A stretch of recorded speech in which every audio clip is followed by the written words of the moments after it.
نمکین تھا. ایک ہوتا ہے میٹھا حسن، دیکھنے والا تڑپ جائے اور اس کی نظر نہ ٹھہر سکے، اور ایک ہوتا ہے حسن ملیح، دیکھنے والا دیکھے اور پھر دیکھتا ہی رہ جائے.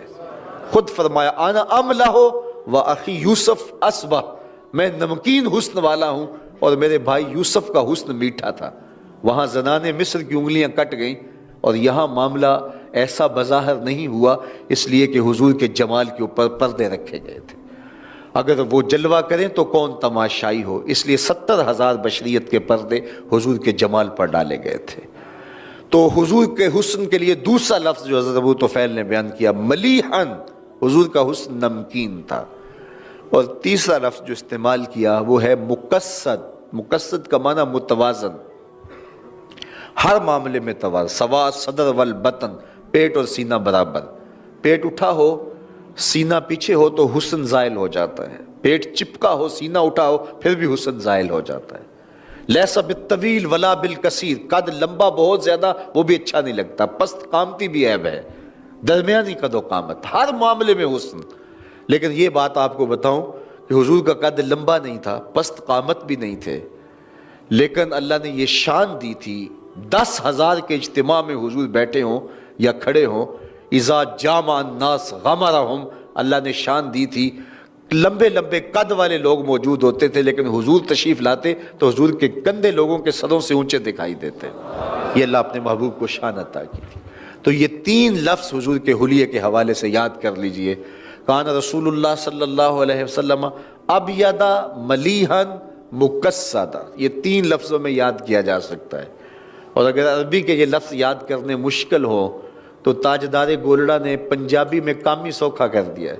مکھ چند بدر شاہ شانی ہے، متھے چمک دی لاٹ نورانی ہے، کالی زلف تے اکھ مستانی ہے، مخمور رکھی ہیں مد بھریاں. وہ جمال حضور کو دیا گیا جو کسی اور کا مقسوم نہیں. کل قمر لیلۃ البدر لم ارا قبلہ ولا بعدہ مثلہ. کہا کیا پوچھتے ہو، 14ویں رات کے چمکتے ہوئے چہرے کی طرح حضور کا چہرہ نور تھا. پھر حضرت ابو ہریرہ فرماتے نہیں حضور جیسا نہ پہلے دیکھا نہ بعد میں دیکھا.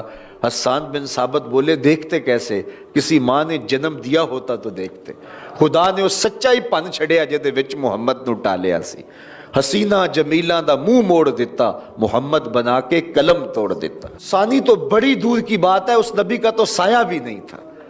وہ اتنی بے مثل صورت، اللہ اکبر، مثل او در عالم مقام متصور نیست. اور اقبال نے کہا تھا روح مصطفیٰ ہے وہ آئینہ، کہ اب اس سا دوسرا آئینہ، نہ کسی کی بزم خیال میں نہ دکان آئینہ ساز میں. تو ممکن ہی نہیں ہے. خدا نے اس سچائی پن چھڑیا جدے وچ محمد نو ٹالیا. وہ سراپا خیر ہی خیر ہیں، سراپا رحمت ہی رحمت ہیں. تو اگر ہم ان سے محبت کرتے ہیں تو محبت کا تقاضا یہ ہے کہ ہم ان کی اطاعت کریں، ان کے ذکر کی کثرت کریں، ان کے نام کی پکار کریں، اور ان کو ہر طرح سے بے عیب اور بے نقص دیکھتے رہیں، اور ان کے لیے اپنی زندگی کا سب کچھ حاصل حیات نچھاور کر دیں. یہ تقاضا محبت ہے. اللہ جل شانہ ہمیں اس کی توفیق عطا فرمائے کہ ہم اپنی ساری زندگی حضور کے نام لگا دیں. ایک نوجوان لڑکا ہے جس کا نام ابو قرصافہ ہے، بکریاں چراتا ہے اور اپنی خالہ کے ہاں قیام پذیر ہے. تو ایک دن اس نے حضور کو دیکھ لیا، اور خوش قسمتی کہ حضور نے بھی اسے دیکھ لیا. تیری پہلی نظر کا وار توبہ، دل اب تک دعائیں دے رہا ہے. تو اب اس کو سب بکریاں بھول گئیں. وہ بکریاں لاتا ہے اور چراگاہ میں چھوڑتا ہے اور آ کے حضور کی مجلس میں بیٹھ جاتا ہے. ایک دن خالہ کو پتہ چل گیا کہ یہ تو سارا دن وہاں بیٹھا رہتا ہے، تو اس نے سختی سے منع کر دیا کہ تم وہاں نہیں جاؤ گے. اب ایک دن تو کاٹا، 2 دن کاٹے، لیکن برداشت نہیں ہوتا. آ کے اپنی ماں کو اور خالہ کو بٹھا کے ابو قرصافہ کہنے لگے، نوجوان لڑکا ہے، کہ میں تمہاری بات مان لیتا ہوں، نہیں جاؤں گا، لیکن ایک بات تو میری مان لو. انہوں نے کہا کیا؟ کہا ایک بار تم میرے ساتھ چلو تو صحیح، اس کے بعد اگر تم نے روکا تو رک جاؤں گا. ایک بار تم نے میرے ساتھ جانا ہے۔ انہوں نے کہا ٹھیک ہے ہم چلے جاتے ہیں۔ حامی بھر لی، خیال تھا کہ ٹھیک ہے اس کی کہنے پہ ہو آتے ہیں، اور اس کے بعد جو ہے وہ اس کو پھر زور بھی دینا پڑے گا، اس کی شرط پوری ہو جائے گی۔ اب ابو قرصافہ اپنی ماں کو، اپنی خالہ کو لے کر حضور کی دہلیز پہ پہنچا۔ کچھ دیر بیٹھے اور واپس چلے تو اسے بے چینی تھی کہ اب یہ کیا بولتے ہیں، چونکہ اس کا مستقبل بھی اس پہ لگا ہوا تھا۔ اب اس کے دل کی دھڑکنیں تھم رہی ہیں کہ پتہ نہیں میری ماں کیا بولتی ہے، میری خالہ کیا بولتی ہے۔ تو ابو قرصافہ کی خالہ نے بول کے کہا ما رأینا مثل ھذا الرجل، زندگی میں ایسا سونا بندہ دیکھا ہی نہیں۔ لکھاں لوگ آئے زمانے تے، محبوب خدا جیا کوئی نہیں۔ لکھاں لوگ آئے زمانے تے، محبوب خدا جیا کوئی نہیں۔ لکھاں سونے بن بن بیندے نے، او دی خاک پا جیا کوئی نہیں، او دی خاک پا جیا۔ اور اعظم چشتی مرحوم ساری زندگی حیرت میں گزار دیتے ہیں اور لکھتے ہیں کہ سمجھا نہیں ہنوز میرا عشق بے ثبات، سمجھا نہیں ہنوز میرا عشق بے ثبات، تو کائنات حسن ہے یا حسن کائنات، تو کائنات حسن ہے یا حسن کائنات۔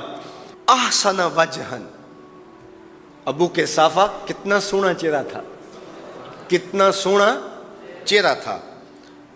ولا انقا ثوبا، اور جتنے سونے کپڑے تھے اتنے سونے کپڑے بھی کسی کو پہنے ہوئے نہیں دیکھا۔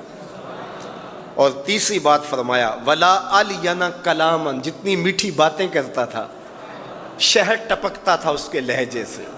اللہ اکبر، اس کے لہجے سے شہد ٹپکتا تھا۔ تینوں سینے دی میں ٹھنڈ آکھاں، شہد گلاب تے کھنڈ آکھاں، تینوں نبیاں دا میں لاڑا آکھاں، تیرے ہجر دے وچ میں ہاڑا آکھاں۔ تو کہا ابو قرصافہ آج کے بعد ہم تجھے نہیں روکیں گے، سویرے آیا کر، شام آیا کر، دوپہر آیا کر، تو جی بھر کے محمد کے چہرے کو دیکھا۔ مکھ چند بدر شاہ، متھے چمک دی لاٹ نورانی، کالی زلف تے اکھ، مخمور رکھی ہن مد بھریاں، دو ابرو کوس مثال دسن، دو ابرو کوس جیتی نوک مجا دے تیر چھٹن، لباں سرخ آنکھاں کے لال یمن، چٹے دند موتی دیاں ہن کریاں۔ سبحان اللہ ما اجمل کا، ما احسن کا، ما اکمل کا، کتھے مہر علی کتھے تیری ثنا، مشتاق اکھیں کتھے جا لڑی۔ اللہ اکبر۔ ابو قرصافہ کی خالہ پہلے تو وہ کہتی تھی جاتا کیوں ہے، اب اس کی اپنی کہانی۔ سودا لینے کے لیے بازار گئے، ہاتھ اس کے بکے جس کے خریدار گئے۔ اللہ اکبر۔ کہا کہ اتنا سونا کلام کرنے والا بھی میں نے آج تک نہیں دیکھا۔ پھر کہا ابو قرصافہ کیا کہوں، لگتا تھا اس کے چہرے میں سورج گھوم رہا ہے، ایسا حسین تھا، ایسا سونا تھا۔